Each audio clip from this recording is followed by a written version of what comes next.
Hello guys, आज हम पढ़ेंगे रिटर्न स्टेटमेंट के बारे में जो कि ऑर्डर 8 में लिखा हुआ है। लास्ट क्लास में मैंने आपको प्लेंट पढ़ाया था।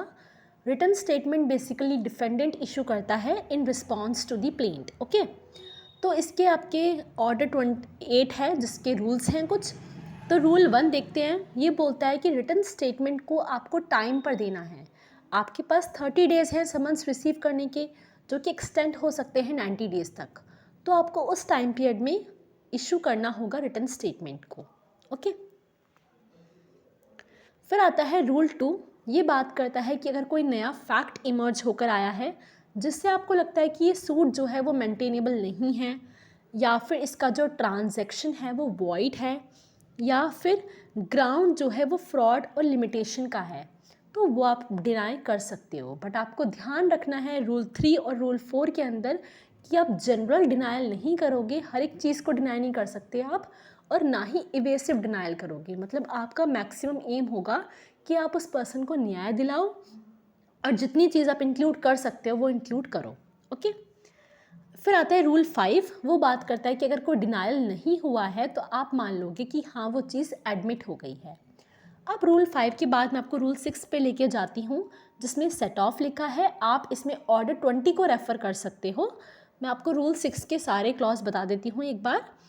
तो आपका जो रूल 6A से लेकर 6G तक है वो बताता है कि सेट ऑफ हो सकता है प्लेंट के बाद भी, ठीक है, और काउंटर क्लेम भी हो सकता है। अगर सेट ऑफ भी हो गया, काउंटर क्लेम भी हो गया, तो फिर क्या होगा, आपको एक पर्टिकुलर फ़ीस देनी पड़ेगी क्योंकि आपने कोर्ट का टाइम वेस्ट किया। काउंटर क्लेम क्या होता है, मैंने केस फाइल किया, सामने वाले ने मुझ पर केस फाइल कर दिया, तो वो काउंटर क्लेम हो जाता है। ठीक है, तो काउंटर क्लेम भी एक प्लेंट होती है, और प्लेंटिफ जो होता है वो काउंटर क्लेम में रिटर्न स्टेटमेंट भी दे सकता है ना। देखो, मैंने प्लेंट इशू करी थी, अब मेरे खिलाफ किसी और ने भी केस इशू कर दिया, तो वहाँ पर मैं प्लेंट भी दे सकती हूँ और रिटर्न स्टेटमेंट भी दे सकती हूँ। वहाँ पर मैं ही पार्टी, दोनों पार्टी का रोल प्ले कर रही हूँ ना। ठीक है, अब रूल 6A बोलता है कि काउंटर क्लेम के साथ सेट ऑफ भी हो सकता है। सेट ऑफ का मतलब है कि आपने पहली वाली को खारिज कर दिया। ठीक है, आपने कहा ठीक है भाई, दोनों एक दूसरे से कोलाइड कर रही थी तो एक को खारिज कर दिया। फिर रूल 6B बोलता है कि ऐसा भी हो सकता है कि आप काउंटर क्लेम को अलग से डील करो, अलग से प्लीड कराओ। रूल 6C बोलता है कि अगर काउंटर क्लेम को एक्सक्लूड कर दिया गया तो प्लेंटिफ के पास ये राइट है। रूल 6D बोलता है कि काउंटर क्लेम को एक्सक्लूड कर देंगे अगर जो मेन प्लेंट है वो सरवाइव नहीं हो पाती। अगर मैंने आप पर केस करा और वो केस गलत है तो आपका सेकंड केस भी क्या होगा, गलत हो जाएगा। ठीक है, फिर रूल 6E बोलता है जो प्लेंटिफ है वो रिटर्न स्टेटमेंट भी फाइल कर सकता है। उस टाइम पे काउंटर क्लेम भी हो सकता है, बट जो कोर्ट है वो जज नहीं करेगा इस चीज़ को। ठीक है, और रूल 6F बोलता है कि सेट ऑफ के बाद भी काउंटर क्लेम हो सकता है, फिर उसके लिए वो बैलेंस पेमेंट मांग सकता है। देखो, मैंने क्या करा, मैं A पर्सन हूँ और सामने वाला B पर्सन है। A ने B को 5000 रुपीज़ दिया। ठीक है, अब A ने केस फाइल करा B के ऊपर कि मेरे पैसे वापस करो, बट B ने मुझे पहले कभी 2000 रुपीज़ दिए हुए थे, तो अब वो चीज़ हम लोग कैंसिल कर देंगे और मैं उसको कितने पैसे दूंगी, वो मुझे सिर्फ 3000 रुपीज़ देगा क्योंकि 2000 हमारा बैलेंस हो चुका है। तो ये आपका ये चीज़ मेंशन करता है। ठीक है, अब मैं आपको लेके चलती हूँ रूल 7 पर। रूल 7 बोलता है कि कुछ ऐसे फैक्ट होते हैं जिनको आपको सेपरेटली डील करना होता है और डिस्टिंक्ट ग्राउंड्स पर डील करना होता है।